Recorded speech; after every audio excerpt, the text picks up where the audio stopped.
Agbẹjọ́rò tó represent àwọn family Hafzo ọmọ tí wọ́n pátá ń hold the watching brief for the family for the nominal complainant. Lawyer láti Ministry of Justice ti wá láti take over case náà àti police prosecutor àti lawyer Ministry of Justice gbogbo wọn jọ mọ ṣiṣẹ́ pọ̀ nísìnyí.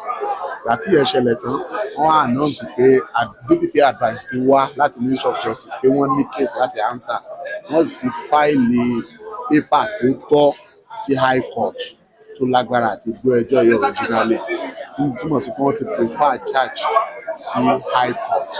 So láti bí báyìí lẹ́yìn òní High Court ni wọ́n mọ̀ pé wọ́n lọ tí wọ́n ti lọ gbọ́ ẹjọ́ wọn. So charge ti wà ní High Court they move to the High Court. Wọ́n máa ti wá àárẹ̀ nù wọn ní High Court wọ́n padà wá terminate case TV which has High Court wọ́n mọ̀ gbọ́ ẹjọ́ wọn tó ṣẹlẹ̀ bẹ́ẹ̀. Nǹkan míì tó ṣẹlẹ̀ ni pé ọmọ tí ó pààyàn yẹn Abrahaman ó ní ọ́pọ̀ òun fẹ́ sọ̀rọ̀ adájọ́ wa ní kíló ní ó ṣáà ń ṣàlàyé fún kóòtù wípé òun nìkan lòun dáràn àwọn èyí kù tí wọ́n púpọ̀ mọ́ òun ọmọ nǹkan kan nípa rẹ̀ sódà kí ilé ẹjọ́ ó dáàbò kan bá òun tú wọn lẹ̀. Ilé ẹjọ́ sì sọ fún wípé tó bá fẹ́ béèrè irú yẹn tó bá dé High Court níbi tí wọ́n ń kó wọn lọ kó lọ béèrè níbẹ̀ tí wọ́n bá fi ìpè yẹ kán tú wọn lẹ̀ níbẹ̀ wọ́n máa ṣèyẹn fún wa nígbà tí advice ti dé láti Ministry of Justice wọ́n ti prefer charge yẹn wọ́n máa lọ sí High Court wọ́n máa lọ yàn yòókù lọ. Ọ̀daràn náà ti ní agbẹjọ́rò. Abrahaman ò tí ì lágbẹjọ́rò but àwọn mẹ́rin tó kù ti ní agbẹjọ́rò tó ń represent wọn lẹ́nu. Wọ́n ti mú déètì ti High Court but wọ́n àjọ́nu eléyìí sí 20th of March pending the time tí wọ́n fi arraign wọn ní High Court wọ́n fi wá terminate today. Ẹ̀sùn tí wọ́n fi kàn án gẹ́gẹ́ bí òfin ẹ̀sùn tí wọ́n fi kàn án ni pé ó pààyàn tó já sí pé ẹ̀sùn yẹn bá ṣe wù yí ó sì dìgbà tí wọ́n bá dé High Court tí wọ́n bá fi ẹsẹ̀ ẹ̀sùn náà múlẹ̀ pẹ̀lú ẹ̀rí tó dájú kí ẹnìkan kan nu wa ó tó lè sọ emphatically wípé bó ti rí nù gẹ́gẹ́ bí òfin wa ṣe gbà á ní ààyè ẹ̀sùn apààyàn. Orúkọ mi ni Barrister Abdulkadir Adémọ́lá Àjàsá tí mo jẹ́ lọ́ọ̀yà fún Ògo Ìlọrin. Gẹ́gẹ́ bí gbogbo a ṣe mọ̀ the first day tí wọ́n arraign ní Abdulrahman àtàwọn tó kù ẹ̀ Ògo Ìlọrin àti president àti àwọn PR àtàwọn other members wọ́n wà ní court. On that day prior to that day wọ́n ti already visit family àwọn outside tí wọ́n dẹ̀ ti kẹ́dùn pẹ̀lú wọn. So wọ́n dẹ̀ promise àwọn family yẹn pé àwọn máa ensure pé àwọn rí end of this case and àwọn máa ensure pé justice is done.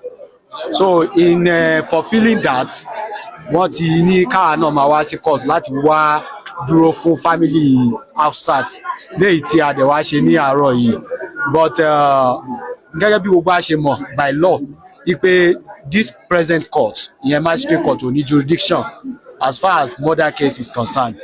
So that is why tí wọ́n fi transfer case yẹn lọ sí appropriate court tó ní jurisdiction which is High Court. But today nígbà tí wọ́n pe case yẹn àwọn Ministry of Justice àwọn náà ti already wá telling the court pé àwọn ti already prefer charge ní High Court against Ramoni àtàwọn tó kù ẹ̀. So therefore court yìí tó jẹ́ magistrate court yìí ò ní jurisdiction láti gbọ́ case yẹn whatsoever. The best for this court is to wait for the arraignment of Abdulrahman and other and his cohorts at the High Court, which I believe at the next adjourned date ibẹ̀ náà ni wọ́n ti arraign wọn.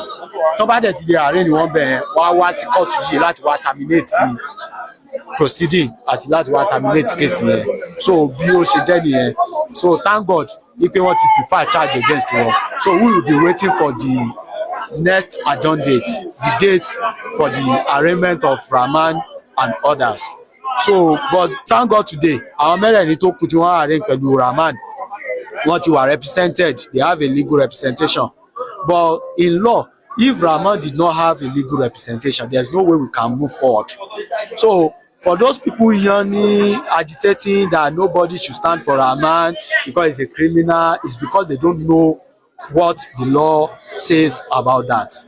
The law is very clear, especially the Constitution of Nigeria, that every criminal or every accused person is entitled to be represented by a legal practitioner of his own choice. So therefore, in order to it will help us to get the justice we deserve, or the justice we are yearning for. If this Abdulrahman ẹni tó pààyàn gangan yìí tí ò bá ní representation ní kóòtù a lè lọ anywhere, we move nowhere. So wọn ò lè bú lọ́yà, òun ò tí ní lọ́yà presently, àwọn mẹ́rin tó kù ló ní lọ́yà. Wọn ò lè bú lọ́yà because òfin sọ pé irú àwọn the accused person ní right to a legal practitioner of his own choice, and in a matter like this tó jẹ́ capital offence, a murder case for that matter, tó bá yẹ pé justice táwa ń wá táwọn tó ń pariwo yẹn náà ń wá tí gbogbo wa náà ń sọ pé à ń wá, ó nídìí ká wá bá ṣe ṣagbátẹrù bí lọ́yà ó ṣe represent Ramon ní kóòtù ni, tó wáyé pé justice yẹn a fẹ́ tètè rí on time. bí a bá ṣe kí ó ní representation yóò jẹ́ kí justice yẹn kó wà delayed. wọ́n dẹ̀ ní justice delay is a justice denied. So ẹ jẹ́ kí gbogbo aká parapọ̀ láti ensure pé wọ́n tètè wá lọ́yà fún Abdulrahman so that justice ta fẹ́ yẹn a lè tètè rí ní àsìkò.